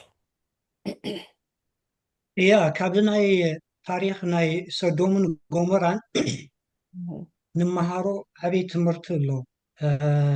سودومن غومران كندا قديم كسنو تبيت صنحكي عزين كفعات كتما تاتي نيران زن كتماتات تنابو ዝነብሩ ደቂ ሰባት ኣዝዮም ካብቲ ናይ እግዚኣብሔር ሕጊ ሪሒቆም ካብ ናይ ኣምላኽ ባህሪ ወዲቖም ንናይ እግዚኣብሔር ግዜ ዘይነበሮም ንፍቓድ ኣምላኽ ምግባር ግዜ ዘይነበሮም ነቲ ሓጢኣት ዘዕፍርዎ ዝነበሩ ኣዝዮም ካብቲ ሰብኣውነት ዝበሃል ዝረሓቑ ናይ ወዲ ንወዲ ጓል ንጓል ዝበሃል ሕማማት ዝነበሮም እዚ ዝኸፍአ ውድቀት እዩ ዝኸፍአ ርክሰት እዩ እግዚኣብሔር ኣዝዩ ዝፍንፍኖ ነገር እግዚኣብሔር ወድን ጓልን ዝፈጠረ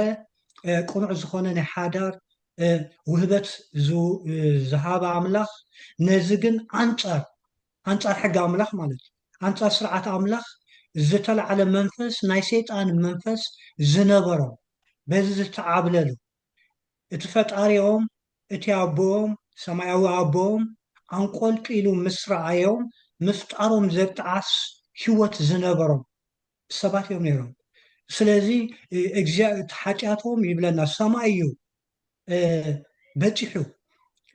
ኣብዛ እዋን እዚኣ ወይ ድማ ኣብቲ ቦታ እቲ ሎጥ ናይ ኣምላኽ ሰብ ግን ነይሩ ንኣምላኽ ዝፈርህ ሰብ ነይሩ ሎጥ ዘመድ ናይ ኣብርሃም ማለት እዩ ኣብርሃም ቅድሚ እግዚኣብሔር ነዘን ከተማታት እዚአን ሰዶምን ጎሞራን ብሓውን ዲንን ገይሩ ቅድሚ ምጥፍኡ ምስ ኣምላኽ ተዘራሪቡ ነይሩ እዩ ኣይሜን ምስ ኣብርሃም ተዘራሪቡ ነይሩ እዩ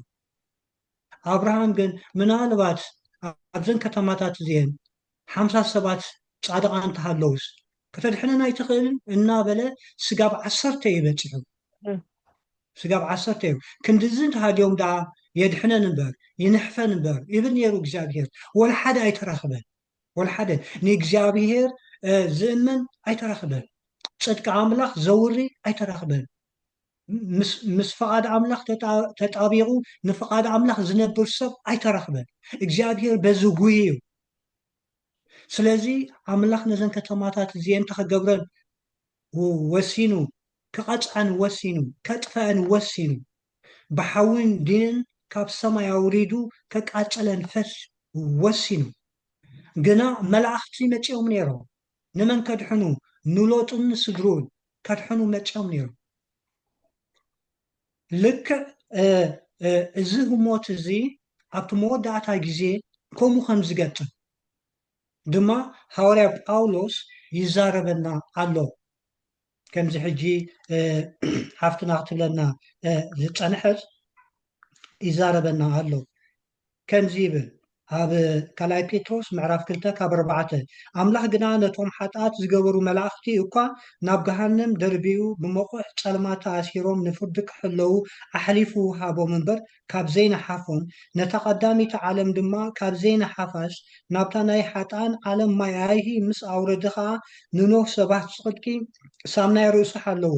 ነቶም ድሓር ዝመፁ በደለኛታት መሰክሒ ገይርወን ንከተማታት ሰዶምን ጎሞራን ሓሙኽሽቲ ገይርወን ንምግምጣል ፈረደን ነቶም ብዓበሶም ብርኩስ ንብረቶም ዝስቀ ዝነበረ ሎጥ ጻድቕ ግና ኣድሓነዎ ይብል ስለዚ ዕድል ተዋሂቦም ነቲ ዝተዋሃቦም ዕድል ንኣምላኽ ኣየቕለቡን ናብ ኣምላኽ ኣይተመለሱን እዘን ከነማታት እዚአን ሓሙኽሽቲ ክኾና ከለዋ ኢና ንርኢ መን ግን ክድሕን ከሎ ኖህ ክድሕን ከሎ ኖሁን ደቁን ክድሕኑ ከሎ ሰበይቱ እውን እቲ ናይ ምድሓን ፀጋ ተዋሂብዋ ንኸምልጡ ዕድል ተዋሂቦም ንድሕሪት እቶም መላእኽቲ እንታይ እዮም ኢሎሞም ንድሕሪት ከይትጥምቱ ሽዑ ሰበይቱ ንድሕሪት ጠሚታ ጨው ክትከውን ከላ መፅሓፍ ቅዱስ ዝገልፀልና ኣብዚ እንታይ ኢና ንርኢ እቶም ናብ ጎይታ ዝጥምቱ ኩሉ ግዜ እንፀባርቁ ዝብል ናይ እግዚኣብሔር ቃል ክፍፀም እዩ እቶም ናብ የሱስ ዝጥምቱ እቶም ናብ ፍቓዱ ዝጥምቱ ንሕሬቶም ዘፅንዑ ብፀጉኡን ብሓይሉን ኩሉ ግዜ ነቲ ዘለዓለማዊ መንግስቱ ክወርሱ ዝናፍቑ እሞ ንዕኡ ዘቐድሙ ከም ዝወርሱ ካብቲ ናይ መወዳእታ ቁጥዓ ከም ዝናገፉ ከም ዝድሕኑ እቶም ዘላግፁ እቶም ንኣምላኽ ዘየቐድሙ ከዓኒ ከም ዝጠፍኡ ኢብን ኣብ ቤት እግዚኣብሔር ኣለኹ እናበልካ ግና ንፍቓድ ኣምላኽ ዘይትቐድም ንክርስቶስ ብትኽክል ዘይትስዕቦ ندحريت تملس عدل كم زي بالكين أنا ري كاب سبيت لوط نمهارو مالتيو نسغسي سبيت لوط يخمو دحاني لوزن حفايل انت إذا عوشت أنت كم زنبرة ندحريت كتمت كلها عوشت حاجات كم زنبرة ودكات كم زنبرة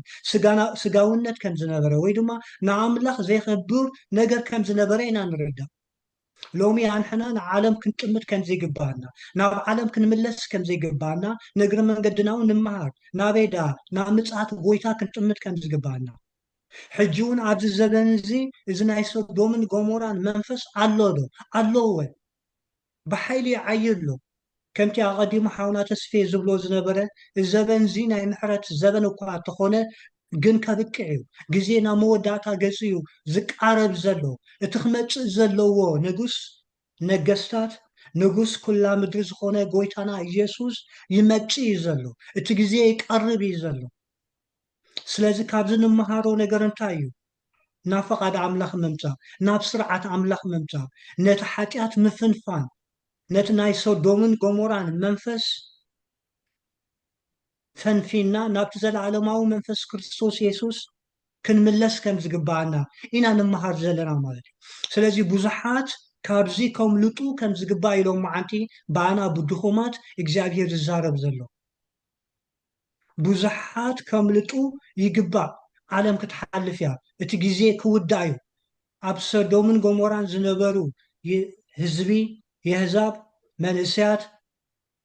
ኣቦታት ኣዴታት ኩሎም ዝዓለዉ እዮም ነይሮም ወላ ሓደ ዝደሓነ የለን ናይ መንእስያት ዓዲ ጥራይ ነበረት ኩሉ ዘጠቃለለ እዩ ነይሩ ስለዚ ኩሉ ካብ እግዚኣብሔር ዝሸፈተ ኣብ ርክሰት ዝነበረ እዩ ሎም ኣነ ንስኻትኩምን ካብ ሓጢኣትና ክንምለስ ካብ ከምዚ ዝኣመሰለ ውድቀት ክንድሕን ንእግዚኣብሔር ክንቅበል ንጎይታ ክንቅበሎ ከም ዝግባአና እዩ ቃል እግዚአብሔር ዝዛረበና ዘሎ ኣብቲ መወዳእታ ሓሳቡ እውን እግዚአብሔር ንሓጢኣት ይፍንፍኖ ምዃኑ ንኩሉ መወዳእታ ከም ዝገብረሉ ንሓጢኣተኛ እዩ ዘፍቅር የፍቅር ስለ ዝኾነ ተመለስ ይብል ናብ ኣምላኽ ተመለስ ናባይ ተመለስ ምድሓንካ ግዜ ግበረሉ ናብ ምድሓን ተመለስ እናበለ ብባሮቱ ገይሩ ይእውጅ ኣሎ እግዚአብሔር ተመስገነ ይሁን ስለዚህ እዚ ኢና ንመሃር ክብል ደለ ኣምላኽ ይባርክኩም ጥቡቅ ቴዲ ሓዊ ኣምላኽ ይባርክካ ኣሜን እግዚአብሔር ይባርክካ ቴዲ ቪድዮ ካጥፊእካ ኣለካ ተስፌ ፕሊዝ ኦኬ ሶሪ ያ እግዚአብሔር ይባርክካ ቴዲ መቸም ከምዚ ንሪኦ ዘለና እዚ ትምህርቲ ሰንበትና ኣብቲ ዳሕራይ ዘመናት ንዓና ንዘርከበናስ ንመለበሚ ንተግሳፅ ዝኾነና እዩ ዝበፅሓ ሕጂ እዘን ንሪአን ዘለና ሰዶምን ጎሞራ ኣለዋ ዲና ብሰዓት እዚ ወይ ነዳለዋ ዲ የለዋ ሓሙኽሽቲ ኮይነን ሕጂ እውን ከምኡ ሓሙኽሽቲ ከም ምዃን ምጥፋእ ከም ዘሎ ሰዶ እታ ማያ ኤሂ ሽዑ ዝጠፍኡ ግዜዮም ግን እዚ ነገራት እዚ መለበሚ ኮይኑ ዘሎ ከምቲ ብዘይ ምእማኖም ዝገበርዎ ስሕተት ወይ ሓጢኣት ከም ዝጠፍኡ ከምኡ እውን ሕጂ ከዓኒ እቲ ሓጢኣት ትገብር ነፍሲኣ ትመውት ኢሉ ኣሎ እንድሕር ዳኣ ቅድሜና ዝነበሩ ሰባት ዝኸድዎ ኣካይዳ እንድሕር ንኸይድ ኮይና እንታይ እያ ትመፀካ ማለት እዩ ዕጫ ምክንያቱ ዕውር ንዕውር እንተመርሖ ክልቲኻ ተተሓሒዝካ ናብ ጉድጓድ ኢኻ ካብ ዕውር ናብ ብርሃን ክትወፅእ ግን ክርስቶስ ብርሃን ኮይኑልካ ሕጂ በቲ ብርሃን ዲኻ ክትምራሕ ትደሊ ዘለኻ ዋላስ በቲ ዑረት እዚ ዑረት እዚ ናይ ዓለም ጥፋኣት ዑረት እዩ እዚ ናይ ሰዶም ጎመራን ዑረት እዩ ሕጂ ካብኡ ክንወፅእ ክርስቶስ ሓርነት ኣውፅና እሞ ኣብዚ ግዜ ዝተሪእናዮ እዚ ፊልምታት ናይ ሆሊውድ ድብል ፊልምታት እዚ ኣብቲ ግዜ እቲ ይፃረፉ ነይሮም ሕጂ እውን ዝፃረፉ ብዙሓት ኣለዉ ኣብ ዩቲብ ከይተረፈ መፅኦም ብቃል ኣምላኽ ዝፀራረፉ ድላገፁ ኣለዉ ብዙሓት ኣለዉ ትሪእዎ ዘለኹም እቲ ወዲ ምስ ወዲ ዝብል እቲ መውስወታት እቲ ዝተፈላለየ ነገር መቸም ንሪኦ ኣለና ትላግፂ እቲ ነገር ምስ ኮነ ግና ክተመለጥ ኣይትኽእል ዲኻ ምክንያቱ ንሕና ከምቲ ገዛ ክራይ ዝበሎ ዕድመ ወዲ ሰብ 70 በዝሒ 80 ዕድሜና ከይተረፋ ቁፁራት እዩ نقبر نجر نوعلو سني نايزا ساعات زيادة رأينا نفلت كنا زيادة نفلت أي نخدم تايكم نقول نكسابير يحزب الناس سلازي انتهينو أبتدى حراي زمانات ومعالتات كم فتوات رؤسهم زمالالوسو زلا قصو ملاقتي كم زمالسو كم كل زفلوت نساتهم كأنتهم زبو تسفهم سأتو دا عبيانو كابتا أبوتاتنا زدق أصلا معالتي كما جمرتا فترة عزو كل كم تزنورو إيزولو كل يوم سمايات كابتن تبقال أملاح كم زنبرة مدرون كاب ماين بماين مخانا نازي فليتهم يرسعوا عنه اتعاش عز نبرة عالم بو بيت ماي تسدي ما تفت اتحجز له السمايات مدرن قنا بقالوا تعاقيروا عنه ساعة معاس معالت فردن ساعة مسات وتوم من إجزابير زي فرو سبات نحوي يحلوا الله تريد لهم إجزابير عقيرنا زلوا قبرنا تبقى قيني كنا انت إذا نسوز مدو جزيء الله انت تملسنا زي كوين جن إتي حقيقنا زلوا ساعات بزين سفلتو مسيو تعجبري فردوخهم أما كم تزنورو أسي ماليسيس دقام يدوالو نقصرهم تزنورو نسي ماليسيس دقام تعالم تفوز نبرت عجبو نسيس دقام زلو مخنياتو زو سوات زيهم فلطو ونيرمي رعو كمان سني أبنت ناي ديابلوس من كم زنبرت فلطيهم ثم لا أخذ موسى سيحيتهم زلو كابسما يزودهم عشان متاكم مخانو أبي هنا تتصحيف لمال يقرأ زي بحالهم محرت بحاجات عنه يقرأ زي بحال حاجات يقرأ زي بحال حاجات يقرأ زي بحال حاجات يقرأ زي بحال حاجات نحدير كحسب نحوارو تايغمان فردخا حنتيا سلازي سيطان ملاقوتو يقرأ زي بحال حاجات لزقوبرو تايكوينو ناي محرز زمن يتوهرون نعينا عناتكم من قلنا ناي محرز زمن توهيبنا سلازي كزينا كنت كمالو يقبعنا كالب بسحبته توم ست زغور زلو تصحب كاب صنعت رسوم كيكون تحلم كالب أبسحبته أكيد غيره مخنياته تاي نأملاق نافرقه زارومي زلا خم بباموني ناب كالنا نحل فينا كاب عصر شو متقطع أملاق كاب سماي أبرسي إنك عمس عزبره كلن نتحكي بعمس أبز قدمه وسبات جلز أملاق قليش لهم إيمو إتي بزعبا أملاق زفلت زبل عبادتهم قلوسي زما خاني وم انتي كسونوس اتي كفترة عالم جميرو بقبرو زفلت زي الرباريو ازي كا اتنايزر عالم حي ملكوتن اصبقوا يره غنا غينا املاقنا فلطوس كما املاق غيرهم زي خورون زي مسغنون بحسابهم كنت قنوت زي استوعوا لبون صلمته لبماتنا نابول عشومو بخبرت زي حلف املاق نام مثل حلاف السبن اعوافن اربعه محاور زلو انسسان لما نزمسل لوطو نتحقينا بحسد سلازلوطو اب كند فقارن نسو نزل عالم تبارك امين نفطور سلازملوخ زغلغلون املاك كاسغا حرفدوم كحسرو بتمنيت لبوم مرخصت احلفو حلو ريز لهم سلازي عالم نتي اغزابير زهابا سرعات نتي اغزابير زهابا تزاز حقي قديفا ناتا سرعات بممصا كاب حقي املاك زنبيلا اب حسد تغواز سلازي حق حسد قد أملاك كريه كايكين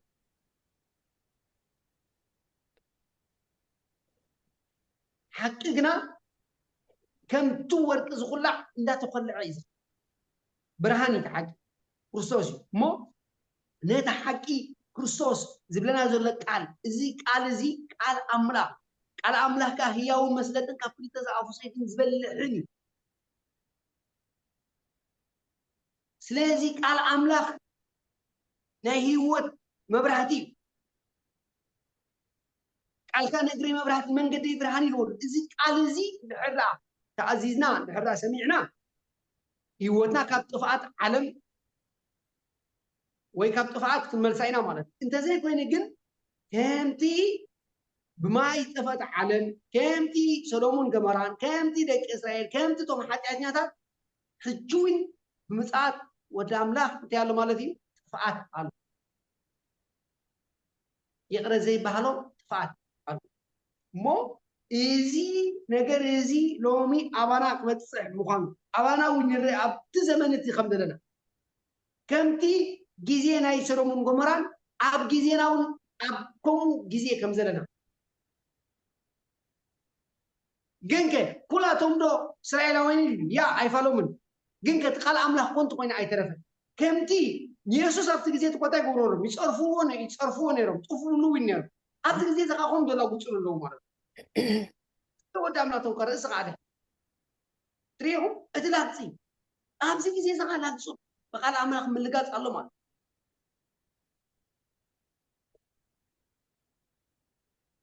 مو يا تاينا خنتنك أزقبعنا جزينا بتخكل تردينا إتينا يمودا تا جزية إن دخلت في خيركم زولو تبلنا نايزوب سلست ملا أختي مال أختي ندقم 7 كنكون رقصنا خانا بتجاوز غنا أملاك معكم كم زلنا إن كنت عايز قبلنا كاب قطع أملاك كن حلو معتان تنجبر علينا قص إجزاير أملاك كنرئي علينا مالك هارايت حراي طبق تسفيحوي إمبار نقصلينا حجون كاب ناي سودوم غومران اي نوصنينا فراد خلا مدر زبلالو بزعبا سودوم غومران قديمنا رئينا يالنا እሞ ሰዶምን ጎመራን ቅድሚ ብሓዊ ምጥፋእ መፅሓፍ ብዛዕባ እዛ ከተማ እዚኣ ዝነግረና ሓደ ነገር ኣሎ ብፍላይ ከዓ ኣምላኽ ምስ ኣብርሃም እቶም ሰለስተ መላእኽቲ ምስ መፁ ምስኡ ዝተዘራረቦ ዘረባ ኣሎ ኣቐዲሙ ተየዳሓወይ ብዛዕባኡ ገለ ተናኽፍ ነይሩ እሞ እስኪ ናብተን ምናልባት እቲ ግዜና እኸይድ ስለ ዘሎ ቁሩብ የሰክፈኒ ኣሎ እሞ ጥቕስታት ኣለና ኣብ ዘፍጥረት ብንፁር ተዛሪቡሎ ብዛዕባ እዚ እቲ ኣብርሃም ምስ እግዚኣብሔር ዝተዘራረቦ ዝርርብ እሞ ኣብዚ ጥቕስ እዚ እንታይ ዝብል እዚ ጥቕስ እዚ ኣብ ዘፍጥረት ምዕራፍ 18 ካብ 17 ሳብ 32 ኢና ንረኽቦ ኣብዚ ጥቕስ እዚ እንተደኣ ኣንቢብናዮ ኮይንና ብዛዕባ ባህሪ ኣምላኽን ብዛዕባ እቲ ኣብ መወዳእታ ኣብ ምድርና ንዘሎ እከይ ንምቅዋም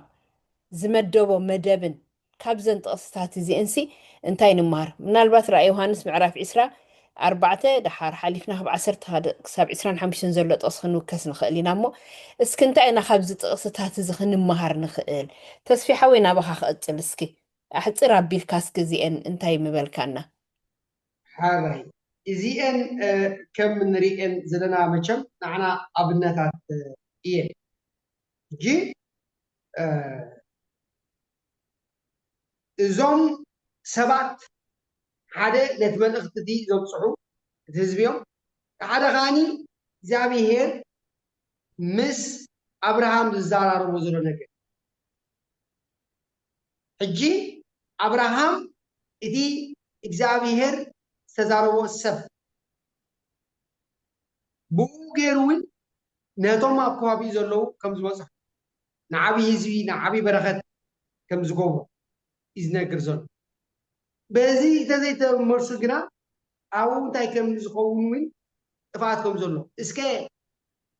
50 እንተሃለውዋ ምንቲ እዞም 50 ክቲ መሓሮ እስከ 45 እንታይ እዩ እቲ ንፀሎተይ ዘይነዓም እግዚኣብሔር ብሰንኪ እቲ ሓደ ዝፈትዎ ሰብ ነቶም ፀላእቱ ብሰላም የንብሮም ግን ብሰላም ምንባር ማለት ህይወት ዘለዓለም ወሪስካ ማለት አይኮን ኦኬ አብርሃም ንፀሎት አብርሃም እንኳ እግዚአብሔር ሰሚዑ ነቶም ኣብኡ ዘለዉ ነገር እንተሓለዎ እዞም ሰባት እዚኣቶም ግና ዘይምምላስ ነገር ኣሎ ኣብዚ ዘሎ ሕጂ ናይ ጥፎት ናይ ሰብ መንጎ ማለት ስለዚ እዚ ነገር እዚ ዝመልኣኽ እዚ መን ኢየሱስ ክርስቶስ ኢየሱስ ክርስቶስ ምስ አብርሃም ዝዛረቡ ዘሎ እቶም ሰባት ከዓኒ ምስኡ ዝዛረቡ ዘሎ ሕጂ ኣብ መወዳእታ ከዓኒ ኣብዚ ናይ ራእይ ዮሃንስ ከም ንሪኦ ከዓኒ ኣብ ምዕራፍ 20 ተቢሉ ዘሎ ሓደ ገዚፍ መቑሕ ዘለዎ እንታይ ክገብሮ ከሎ ተመነት ናይ ጥንቲ ተመነት ገበል ክሕዞ ከኣስሮ ከሎ 1000 ዓመት ክሕዞ ከሎ ከጥፎ ከሎ ንርኢ ኣብዚ ነገር እዚ ድሕር ዳሪና ተንሸሕ ዓመት ክሳብ ዝፍፀማ እቶም ሓጢያ ዝገበሩ እንታይ ህይወት ከም ዘይረኽቡ እቲኦም ምስ ኢየሱስ ንኸይድ ከዓኒ እንታይ ሸዓመት ከም እንነግስ ካይ ነግረናይ ስለዚህ እዚ ነገራት እዚ እንድሕር ነብሎ ኮይና እንታይ ዘሪኤና ዘሎ ማለት እዩ ቅድሚ እቲ ዝመፅእ ነገር ታንገብር ከም ዘለና ንሕና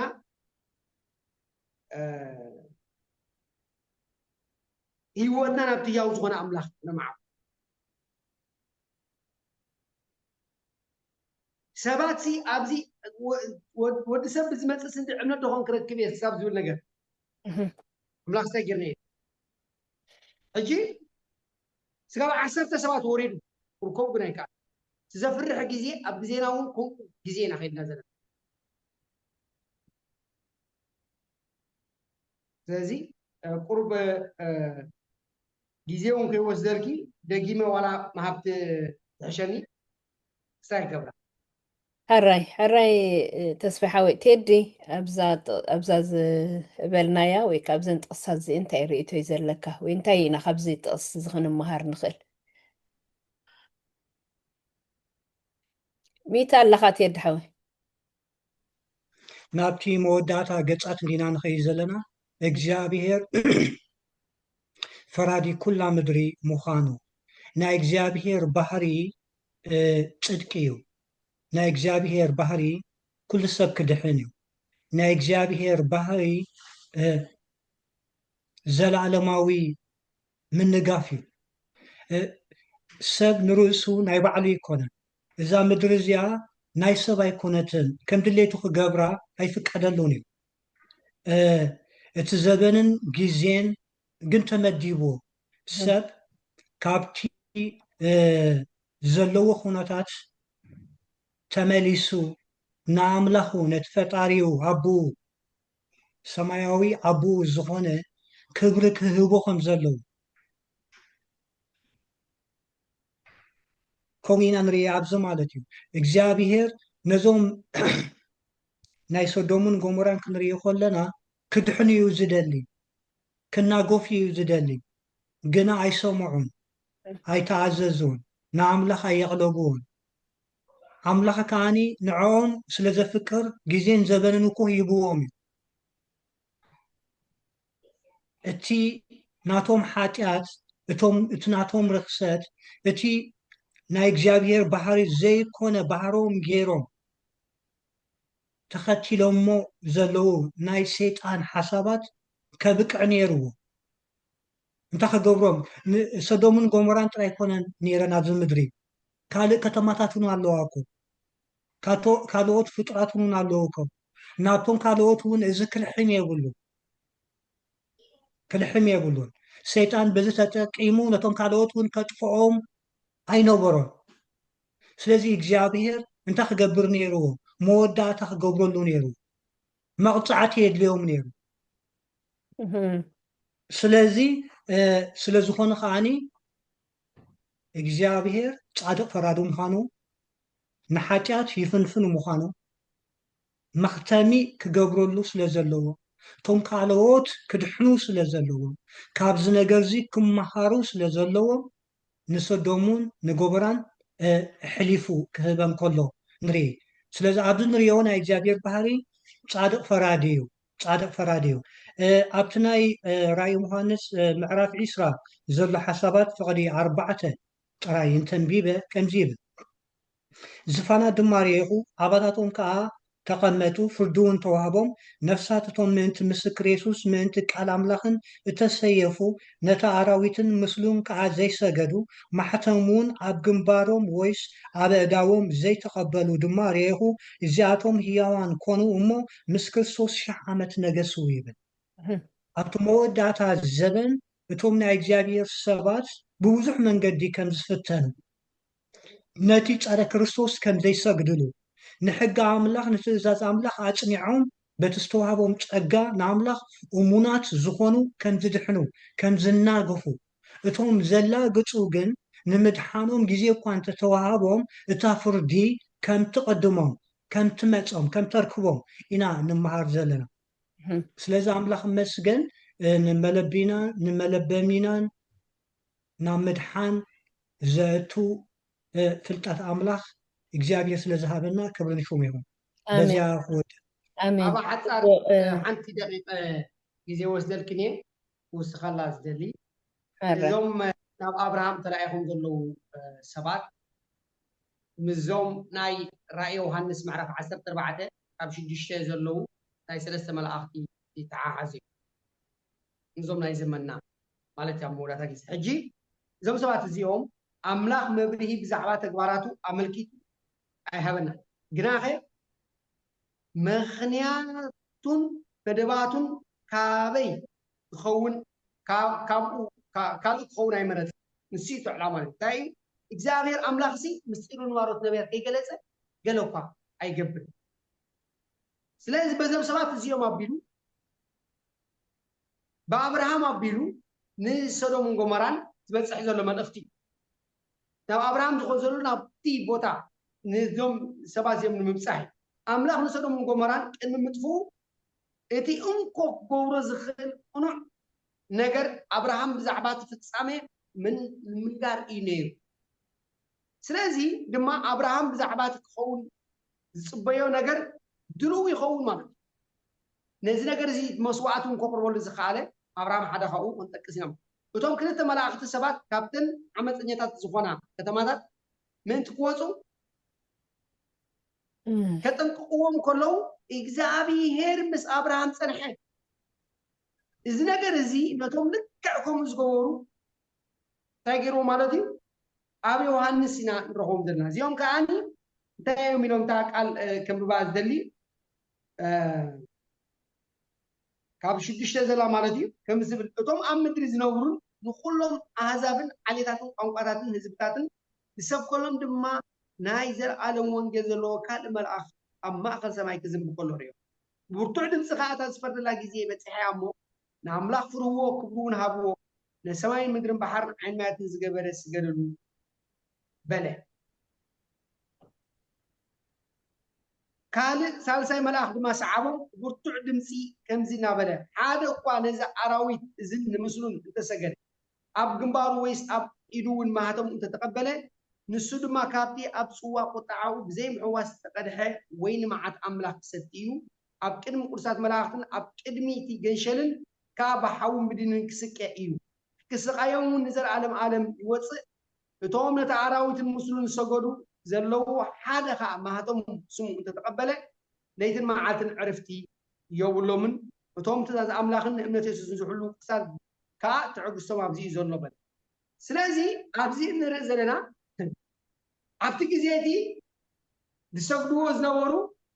ናብ መላእኽቲ ናብ ፍጥረታት ሓደ ካብኡ ደቂ እስራኤል ተሪእናዮም ንምራኽ ክሰግዱ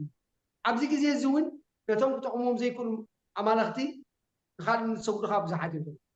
እቲ ስግደት ትክክለኛ ንኣምላኽ ከምዘይሰግዱ እዚ ነገራት እዚ እታ ተደማሚሩ ኢኻ እቲ ጥብዓት ዘምፅእ ዘሎ እሞ እዚኦም እንድሕር ራእይናዮ ናይ መወዳእታ መጠንቀቕታ ክህሉ ዘኽኣለሉ እግዚኣብሔር እዚ ነገር እዚ ንደቂ እስራኤል በዚ ኣቢሉ ሂብዎም ማለት እዩ ንዓና ከዓኒ በዞም ሰለስተ መላእኽቲ ርቕቲ ገይሩ የጠንቅቐና ኣለ ካኸውን ከይንኽእል ነዚ ኣራዊትን ምስሉን ከይንሰግድ ኣብዚ ነገር እዚ ግን ነዚ ኣራዊት ዝመን መስሎ መን ክዋቆ ይኽእል እናበለት ግን ደድሕርቲ ኣራዊት ዓለም ምልእቲ ተገሪማ ትስዕብ ከም ዘላ ይነግረና ኣሎ ካብኡ ነገር ክምለሱ ሕጂ እውን ንህዝብና እዚ ንዛረቦ ዘለና እዚ ናይዞም ሰለስተ መላእኽቲ መልእኽቲ ሞነ ዝኽነስተውህል እግዚአብሔር ፀውጉ የብዝሕ ህዝብና እግዚአብሔር ይብፅሕ آمين آمين تسبحويت يدحوي أملاخ باركم بارنا بتناي مودات هاقتنا كينا يرداني نويح جزينا وسيدنا دلنا مو موداتها أكل متعاد زخون فردي إتي أبداني المعرف شوعات تزرك مجلتي فرد أملاخنا تمس أخيدان كأتو زديلي سباسي إنا تبجون نتأجم حاتيات بخمي فتحو خمزلون خردهم زخلهم زلن أبها هلا متعح قدسنا كن ريوي كأخنو كسن خلينا بفلاي كازي أبداني المعرف شوعات تزلو انت دا أنبيبنا تنتقصتات نتهم سمعتنا بروك هون لهم دانيال معرف شوعاتنا كافقد شعات سبع عسرت حليفنا 10 3 4 20 كلتن 20 شدشتن كمون 20 شوعات تنزلو كان نببن خلينا أنبيبكم ماخد كونوا يخوم إلي تسفاز قبر ما اسكي بحث أرز بلا زي أبز دانيال زنببنا ويكا زي أبز تقص زركم نايمر مرا فردي መግለፂ ርኢና ኣለና ወይ ከዓ ኣንቢብኩም ኣለኹም ኣብቲ ፍርዲ ቀንዲ ኣድህቦ ዝግበረሉ ነገር እንታይ እዩ ብሕፅር ዝበለ ኣብቲ መስርሕ ዝተዋህበ ናይ መወዳእታ ብይን ከ እንታይ እዩ እዚ ብዛዕባ መደብ ምድሓን እንታይ እዩ ዝነግረና ኣብዚ እሞ ሰለስተ ሕቶታት ኣለዋ ተኣሳሲረን እየን ዘለዋ እሞ እንታይ ትብሉ ኣብዚ ኸ ሓራይ ቴዲ ሓወይ ናባኻ ኸብል እሺ ሰናሓፍተይ እዛ ጥቕሲ ሕልፍ እናበልኩ ከንብባየ ምክንያቱ ነቲ ዝሰምዕ ሰብ እውን ንፁር ክኾነሉ ኣብ ዳንኤል ምዕራፍ 7:10 ከምዚ ይብል ኣነ ዝፋናት ክሳዕ ዘንብሮ ጥምት ነበርኩ ሓደ ጥንታዊ ዝመዓቱ ድማ ተቐመጠ ክዳውንቱ ፃዕዳ ከም በረድ ፀጉሩ ርእሱ ከም ሃልሃልታ ፀምሪ እዩ ዝፋኑ ሃልሃልታ ሓዊ መንኮኻኽሩ ድማ ጉሁር ሓዊ እዩ ውሒዝ ሓዊ ውሕዝ ካብ ቅድሚኡ ከዓ ይወፅእ ነበረ 1000 ግዜ 1000 የገልግልዎ 1000 ግዜ 1000 ድማ ኣብ ቅድሚኡ ቆይሞም ነበሩ ፍርዲ ኮነ መፅሓፍቲ ተገንፀለ ኣትብል ኣብዚኣ ክንሪኦ ከለና እታ ኣርእስታ እውን ቅድሚ ምፅኣት ዝኸውን ፍርዲ እዩ እግዚኣብሔር ጻድቕ ፈራዲ ምዃኑ እዩ ዘርእየና እግዚኣብሔር ጻድቕ ፈራዲ ምዃኑ መንግስትን ስርዓትን ሕግን ከም ዘለዎ እነሆ መፅሓፍቲ ተገንፀለ ይብል ሕጂ ኣብዚ ክነፅንዕ ከለና መፅሓፍ ቅዱስ ሰለስተ ዓይነት መፅሓፍቲ ከም ዘለዉ እቲ ሓደ መፅሓፍ ኣብ ሚክያስ 3:16 መፅሓፍ መዘከርታ ከም ዘሎ ከምኡውን ኣብ ራእይ ዮሃንስ ምዕራፍ 20 ካብ 12 ስጋብ 15 እንተንቢብና መፅሓፍ ሂወት መፅሓፍ ሞት ከም ዘሎ ሕጂ ደቂ ሰባት እንገብሮ ዘበለ ብሙሉኡ ኣብ ቅድሚ እግዚኣብሔር ግልፂ ምዃኑ ሓንቲ ነገር ክትሕባእ ከም ዘይትኽእል እግዚኣብሔር ነዛ ምድሪ እዚኣ ክፈርዳ እንከሎ ንሰባት ብግብሮም ክፈርዶም እንከሎ ከከም ግብሮም ክህቦም እንከሎ ጻድቕ ፈራዲ ምዃኑ ዝምስከረሉ ኣምላኽ ምዃኑ ኢና ኣብዚ ንርኢ ማለት እዩ እግዚኣብሔር ኣምላኽ ተመስገነ ይኹን ስለዚ ኣብቲ መወዳእታ እዋን ቅድሚ ጎይታ የሱስ ምምፁ ንሱ እውን ክመፅእ ከሎ ሰብ በብቲ ዝገበሮ ግብሪ በብቲ ዝኣመኖ እምነት ክስፈረሉ እዩ ኣቐዲሙ ሓውና ክዛርብ ከሎ እቶም እሙናት ዝኾኑ ክድሕኑ ከለዉ እቶም እሙናት ዘይኮኑ ከዓኒ ቁጣዕ ኣምላኽ ክመፆም እዩ እቶም ንክርስቶስ ዝሰዓቡን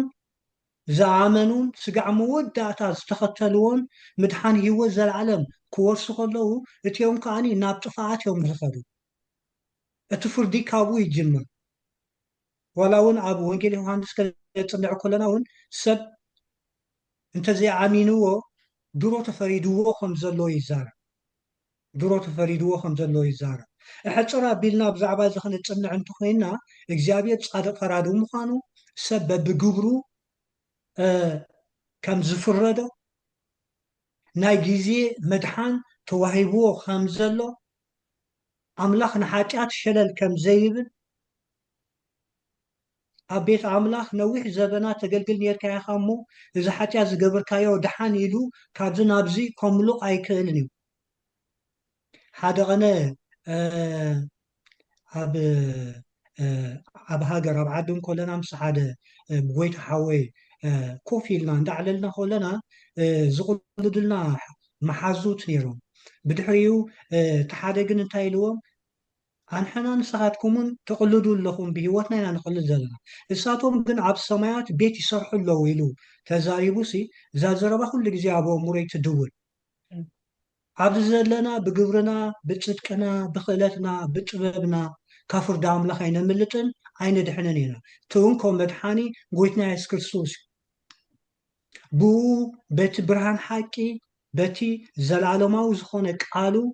በቲ ኣብ መስቀል ሓንሳእ ንሓዋሩ ዝተሰቕለልና ደሙ ንድሕንን ንናገፍን እዚ ጻድቕ ፈራዲ ምዃኑ እግዚኣብሔር ፍርዲ ከም ዘሎ እንታይ ይምህረና እንተኢልኩምኒ ናብ ኣምላኽ ክንምለስ ፍቓድ እግዚኣብሔር ከነቐድም ነቲ መድሓኒና ዝኾነ ክንቀበሎ፣ ነቲ ብርሃን ሓቂ መርሚርና ንእግዚኣብሔር ክንስዕቦ፣ كابتي قطع أملاخ كنملت نزا حلافة عالم رحرحنا نتا زي تحلف زل علماويت منغستي اجزابيهر متان كننافق يمهرنا يمو بخمزي انت قلتسكو دس بلني الراي طبق تيد حاوي أملاخ باركة تسفي من الوقت أحتر إذا كاسكي تنت بنت بي أنا لنا أنتي أبزي دلينا نجر سبات بأملاح مفردهم بزح حتى زفتر نجر إيو مغبب عسر تقلت أربعة تقول كلاسي أملاح نخل نجر جبرن نحو نجرن زبلة سنة يكون ويس أوكي نفرد دعجبر هم صو مخانو ينجر توسع قدما أولو سنتايلو كلاتنا أبكن من فرد أملاح دو كنبل ስለዚ ኮና ንሓደ ሕድና ክንፈራረድ ከም ዘይብልና ኢና ምክንያቱ ዝፈርድ ኩኑዕ ፈራዲ እግዚኣብሔር መን እዩ ዝድሕን መን ከ እዩ ዝጠፍእ ንምፍላጥ መፅሓፍ ቅዱስ ምግንፃል ዘድልዮ ኣይኮን ከምኡ ወይ ግን ከ መላእኽቲ ግናኸ መላእኽቲ ናብኡ ይጥምቱ ስለዚ ብህግዎ ሕቶታት ክህልዎም ከም ዝኽእል ርዱእ ነገር እዩ ሰይጣን ኣብ ሰማይ ይሽፍት ከሎ ሓደ ሲሶ መላእኽቲ ድማ ምስኡ ካብ ሰማይ ክስጎጉ ከለዉ እዞም መላእኽቲ እዚኦም እንታይ እዮም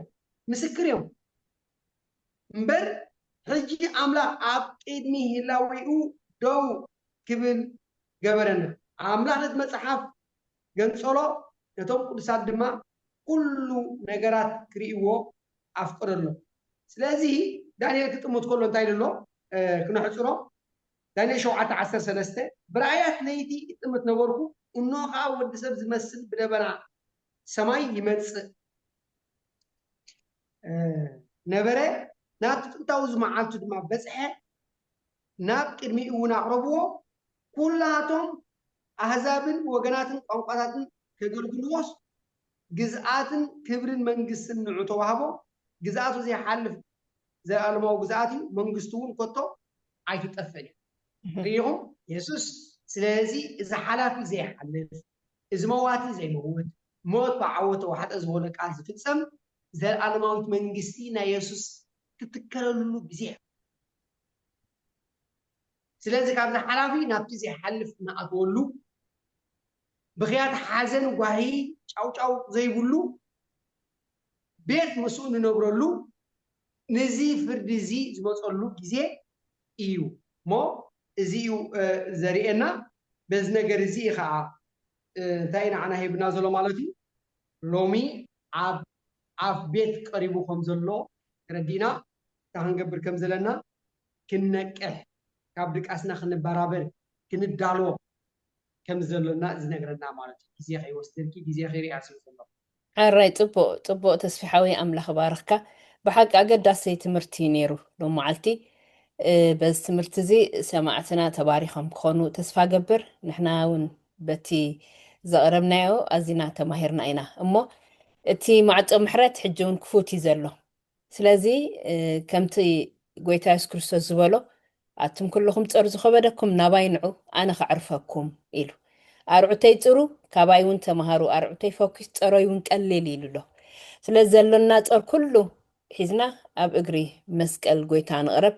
እቲ ኣፍ ደገ ናይ ምሕረት ክፉት እዩ ስለዚ እቲ እዋን ምድሓን ከዓ ሕጂ እሞ ቅድሚቲ ማዕፆ ምሕረት ምዕፃው ሕጂ እቲ ዘለና ግዜ ክንጥቀመሉ ጎይታ ይፅዋዓና ኣሎ እሞ ነዚ ቃል እዚ ኣስተቢልና ናብኡ ክንምለስ እግዚኣብሄር ፀጋ የብዝሓልና እምበር እቲ ስለቲ ዝነበረና ግዜ ንኣምላኽና እዚና ኢና ነመስግኖ ንዓኻትኩም ከዓ ስለቲ ዝሃብኩምና ኣዝዩ ኣገዳስን ግሩምን መልእኽቲ ኣዝየ ዘመስግነኩም ደጊመ ስለኩሉ ኣገልግሎትኩም ኣምላኽ ይባርኽኩም እብለኩም እምበር መደብና ብፀሎት ክንዛዝሞ ኢና እሞ ተስፊሓዊ ፀሎት ግበረልና ንፀሊ ነመስግን እምበር ሰማይ ዝፋንካ ምድሪ መርገፅ በርኻ ኣብ ዘይቀረብ ብርሃን ትነብር ርኅሩሕ ሰማያዊ እግዚኣብሔር ኣቦ ክብር ተመስገን ነመስግነካ ኣለና ሰማያዊ ኣምላኽና ከም ዝበለ ግዜን ከም ዝበለ በረኸትን ዕድልን ስለ ዝሃብካና እግዚአብሔር አቦ በቃልካ ክንምገብ ፈቃድካ ስለዝኾነ ተመስገን ይብለካ እግዚአብሔር ኖ ገበርቲ ቃል ክንከውን ሰማዕቲ ጥራይ እንዳኾና ርእስና ከይንጥብር እግዚአብሔር አቦ እዚ ኣብነታት ኩሉ ብዚ ክትቀት ፀንሐ ሰዶም ጎሞራን ይኹና እግዚአብሔር አቦ እንሆ ማይ ኣይሂ ይኹን ደቂ እስራኤል ይኹኑ እግዚአብሔር አቦ ዝተፈላለዩ ኣብነታት ብዙሕ ክንጠቅስ ንኽእል ኢና ንስኻ ባዕልኻ ኣርኣያና ኢኻ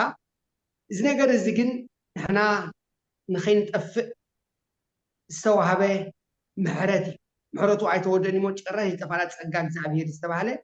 ንሕና ንኸይንጠፍእ ህይወት ሂብካና ነቲ ካብ መጀመርታ ዝመደብካዮ እግዚአብሔር ኣብ መወዳእታ ገና ዝገለፅካዮ ጀማር እምነትና እንደምዳሚ ኣይነ የሱስ ኩሉ ግዜ ክንጥምት ስለ ዝተኸፍለልና ዋጋ ዕሽሽ ከይንብል እሞ ነዚ ተረዲና ኣሰኣሰር እምነትን ፅድቅን ፍቅርን ሰላምን እናሰሓብና ነቲ ተዳሊልና ዘሎ ቤት ዘለዓለማዊ ቤትና እናናፈቕና እግዚአብሔር ብእምነት ክነገልግለካን እግዚአብሔር አቦ ዘርእና ክንዘርእ ኣብ መወዳእታ ከዓኒ መርትና ክንሓፍስ ንስኻ ኣይትሕደገና አሜን አሜን ንህዝብና በኣና ገርካ ክትዛረብ ፈቃድካ ስለዝኾነ ከም ሻምቢቆ ስለዝተጠቀምካልና እግዚአብሔር እዚ ቃል እዚ ግን ተዛሪብናዮ ጥራይ ዘይኮነስ ፈርዩ ክንርኢ ከዓ 30 60 ሚኢት ክበዝሕ እግዚአብሔር አቦ ንስኻ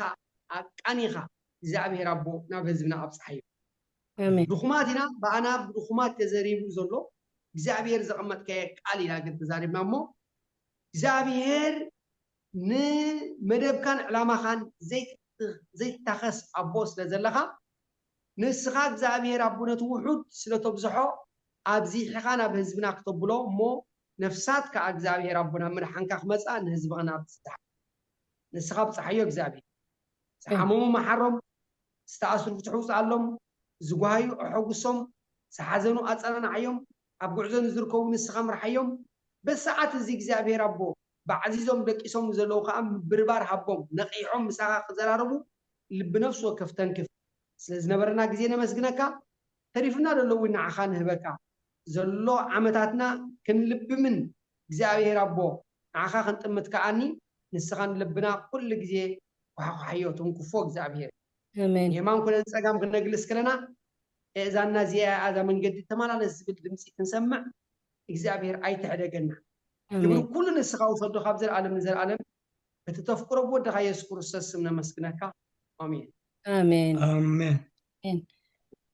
አሜን ሕራይ እምበር ክቡራትን ክቡራንን ተኸታተልቲ ናይ ዝመደብና ከዓ ደጊመ ስለትምክትታልኩም ኣዚና ኢና ነመስግነኩም ንዓኻትኩም እውን ኣምላኽ ይባርኽኩም መደብና ብዝወዲእና ኣለና ኣብ ዝመፅእ ሰሙን ብተመሳሳሊ መፅናዕቲ ኢና ክንራኸብ ኣምላኽ ብሰላም የራኽበና ፀጋ ኣምላኽ ምስ ኩላትና ይኹን ድሓንቀኒ እዩ